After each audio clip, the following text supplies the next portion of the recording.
ঝড় তুফানের মাঝে প্রিয়তমাকে নিয়ে চলে গেলাম নারায়ণগঞ্জের ঐতিহাসিক স্থান সাবদিতে। আর সেখানে গিয়ে দুইজন একত্রে খুব ভালো সময় পার করলাম। আর আপনারা ভাবতেই পারেন যে কেন এই ঝড় তুফানের মধ্যে দিয়ে আমরা সেখানে গেলাম। ভাই, সবচেয়ে মজার বিষয় হচ্ছে এই সাবদি নারায়ণগঞ্জের সব থেকে একটা জনবসতি বা মানে কোলাহলপূর্ণ জায়গা, যেখানে মানুষ সবসময় থাকে।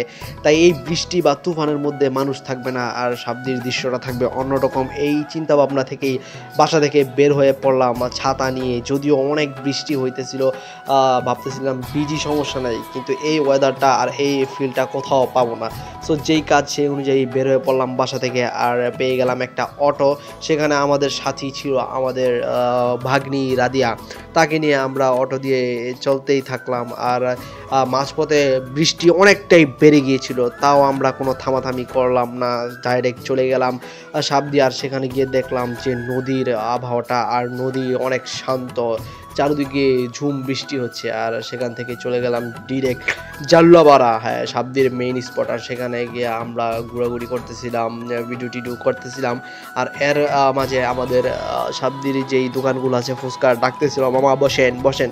আর এত ডাকাডাকি করার কারণ হইতেছে কোনো মানুষ ছিল না, যেহেতু তাদের কাস্টমার ছিল না, আমরাই দুইজন ছিলাম, পুরো রাস্তা খালি। সো আমরা ওই লোককে বললাম, মামা একটু পরে আমরা বসতেছি, এভাবে একটু হাইটা ছবি টবি তুলে নেই। এদিকে আমার প্রিয়তমা একটা ফুল ছিল, সেই ফুলটা সে তার কানের গোড়ায় লাগিয়ে নিল। ওই যে দেখতেই দেখা যাচ্ছে সাদা ফুলটা। সে বলতেছিল কেমন লাগতেছে, আমি বলতেছিলাম ভালোই লাগতেছে।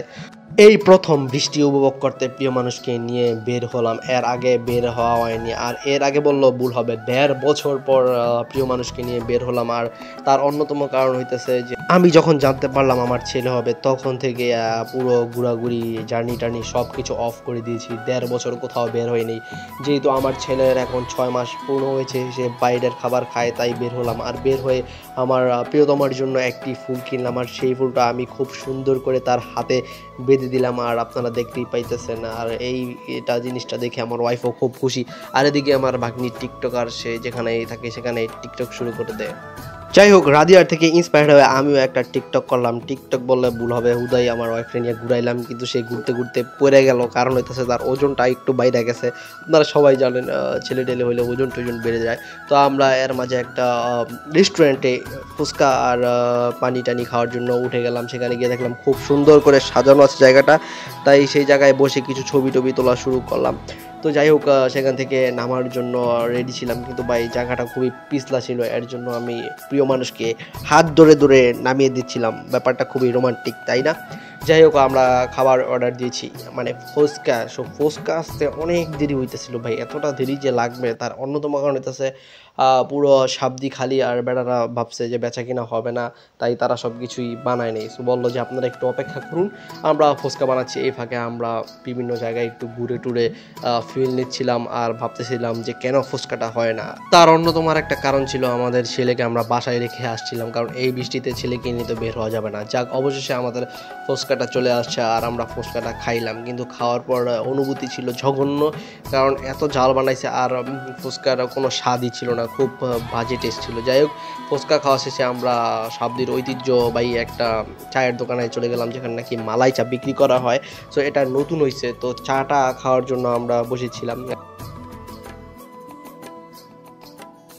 আর এই ফাঁকে আমার ভাগ্নি কিছু রোমান্টিক ভিডিও টিডিও তুলে দিল। আর চা হয়ে গেছে, তাই আমি চা হাতে করে নিয়ে এসে আমার প্রিয় মানুষকে দিলাম, সাথে আমার ভাগ্নিকেও দিলাম। তো যাই হোক, চাটা খাওয়ার পর আমার কাছে মনে হয়েছিল যে এটা আমাদের নারায়ণগঞ্জের সবথেকে বেস্ট চা, মানে এর আগে আমি এরকম ভালো চা খাইনি। আর আরেকটা দোকান আছে সাবদি, রুবেল মিয়ার, সো সেই দোকান থেকেও এটা ভালো হয়েছে চা। আর এখানে প্রচুর পরিমাণে সর্দাও হয়েছে চায়ে।